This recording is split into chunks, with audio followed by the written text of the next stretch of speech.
விக்னேஸ்வராய நமக. மம குலதேவதாமணியப்ப சுவாமியே நமக. பேரன்பு மிக்க கன்னிராசி என்பவர்கள் அனைவருக்கும் ஜோதிடர் முத்துச்சாமியின் இனிய வணக்கங்கள்.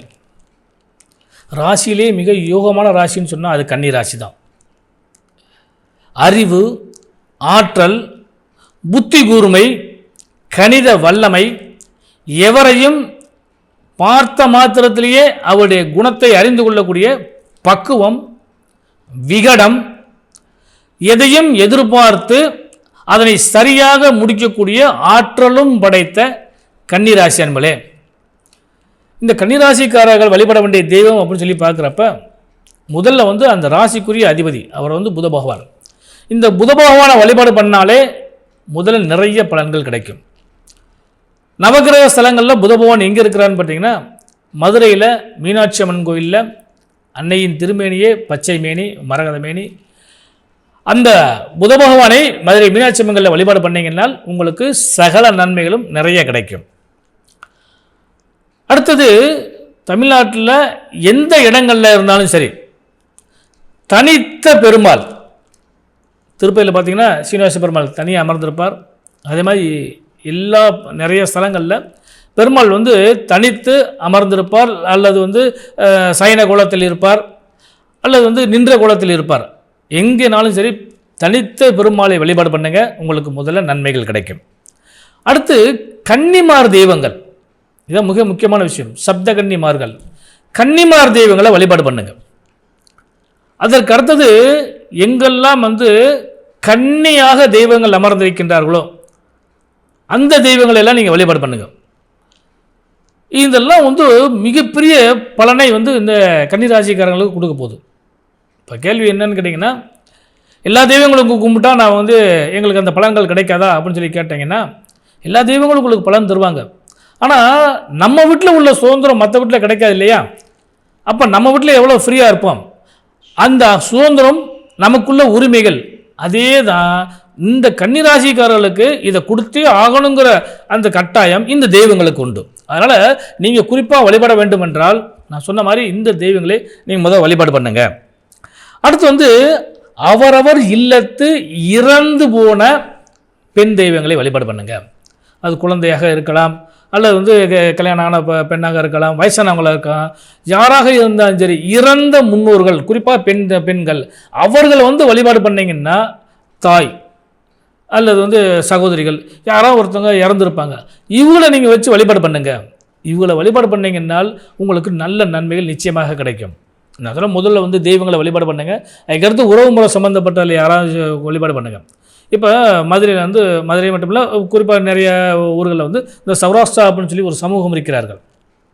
அவர்கள் பார்த்திங்கன்னா அந்த பெட்டி தெய்வம்னு சொல்லி ஒரு சாமி வச்சு கும்பிடுவாங்க. பெட்டி சாமின்னு என்ன கேட்டிங்கன்னா, அவருடைய கோத்திரத்தில் இறந்து போன முன்னோர்கள், அதாவது குறிப்பாக பெண்கள், அவர்கள் நினைவாக அந்த பெட்டி சாமின்னு சொல்லி வச்சு கும்பிடுவாங்க. அதனால் அந்த வீட்டில் பார்த்திங்கன்னா நிறைய நன்மைகள் கிடைக்கும். அதை அனுபவித்து பார்த்துருக்கவங்களுக்கு தெரியும். ஏன்னா என்கிட்ட ஜோதிடம் பார்க்க வந்திருக்கவங்களுக்கெல்லாம் இந்த பெட்டி சாமி வச்சு கும்பிடுங்கன்னு சொல்லுவோம். குறிப்பாக அந்த கன்னிராசிக்காரர்களுக்கெல்லாம் இந்த பெட்டி தெய்வம் ரொம்ப விசேஷமானது. அது பெட்டி சாமிங்கிறது அது குலத்துக்காக மட்டுமல்ல, எல்லாரும் அதை கும்பிடலாம். அவங்களுக்கு குறிப்பாக நான் சொன்ன மாதிரி இந்த பெண் தெய்வங்களை வழிபாடு பண்ணுங்கள். இறந்த முன்னோர்கள் குறிப்பாக பெண்களை வழிபாடு பண்ணுங்கள், நல்ல நன்மைகள் நிச்சயமாக கிடைக்கும்.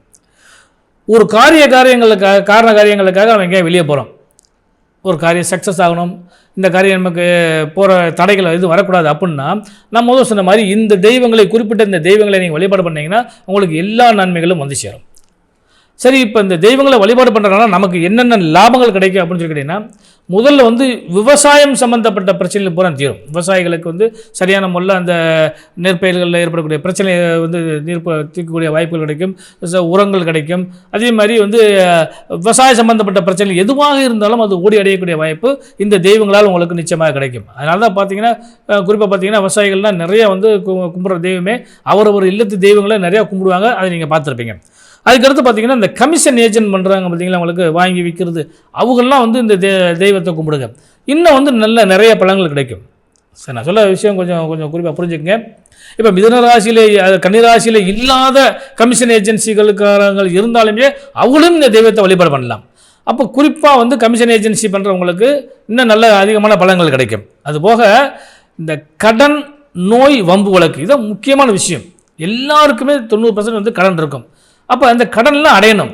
அந்த கடன் பார்த்திங்கன்னா வட்டிக்கு மேலே வட்டி, அது குட்டி போட்டு ஏகப்பட்டது இப்போ நடந்துகிட்ருக்கு. அது போக இன்றைக்கி ஆசையை நிறைய தூண்டி இஎம்ஐ கட்டுறது மாதிரி நிறைய விஷயங்கள், எங்கே போனாலும் உங்களுக்கு எனக்கு இந்த கடன் வேணுமா அந்த கடன் வேணுமான்னு கேட்டு நம்மளும் ஆசைப்பட்ட அந்த கடன்லாம் வாங்கிட்டு கடைசி கட்ட முடியாமல் எத்தனை பேர் என்னென்னமோ பிரச்சனைலாம் நடந்திருக்கு. அதுவும் குறிப்பாக விவசாயிகளை பற்றி நான் சொல்லணும்னா சொல்லவே வேண்டியதில்லை, உங்களுக்கே தெரியும் விவசாயிகள் எத்தனை பேர் வந்து இறந்துருக்காங்கன்னு. அப்போ இந்த கடன் சார்ந்த பிரச்சனைகள் எல்லாம் அடைய வேண்டும் என்றால், அதே மாதிரி உடல் ரீதியாக ஏற்பட்ட பிரச்சனைகள், உடல் ரீதியாக வந்து நிறைய பிரச்சனை ஏற்படும், அந்த பிரச்சனைலாம் தீர வேண்டும் என்றாலும், அதே மாதிரி ஒரு காரியம் செய்யணும்னா கண்டிப்பாக அது சக்ஸஸ் அமையணும். அந்த வெற்றி கிடைக்க வேண்டும் என்றாலும் சரி, வியாபாரம் செய்கிறவங்களுக்கெல்லாம் வியாபாரத்தில் நல்ல நன்மைகள் கிடைக்க வேண்டும். அதே மாதிரி இந்த லேபர்ஸ் வேலை பார்க்குறாங்க, அடிமையாக வேலை பார்க்குறாங்க, அவங்களுக்கெல்லாம் நன்மைகள் கிடைக்க வேண்டும் என்றால் நான் சொன்ன மாதிரி இந்த தெய்வங்களை நீங்கள் வழிபாடு பண்ணுங்கள், நல்ல நன்மைகள் கிடைக்கும். இப்போ இந்த கன்னி ராசியில் வந்து 3 நட்சத்திரங்கள் இருக்குது. ஒன்று உத்திரம், 2வது அஸ்தம், 3வது வந்து சித்திரை. இந்த உத்திர நட்சத்திரத்துக்காக வழிபட வேண்டிய தெய்வம் குழந்தை வடிவிலாக எந்த தெய்வங்கள் இருக்கின்றதோ அந்த குறிப்பாக பார்த்தீங்கன்னா குழந்தை முருகன் இருப்பார், குழந்தை வடிவில் கிருஷ்ணர் இருப்பார். இந்த குழந்தை வடிவ தெய்வங்களை வழிபாடு பண்ணிங்கன்னா முதல்ல நன்மைகள் கிடைக்கும். அடுத்து அஸ்த நட்சத்திரத்துக்காரங்க வந்து ஸ்ரீ விநாயக பெருமாளை வழிபாடு பண்ணுங்க. விநாயகர் எங்கே இருந்தாலும் சரி விநாயக பெருமாளை வழிபாடு பண்ணுங்க.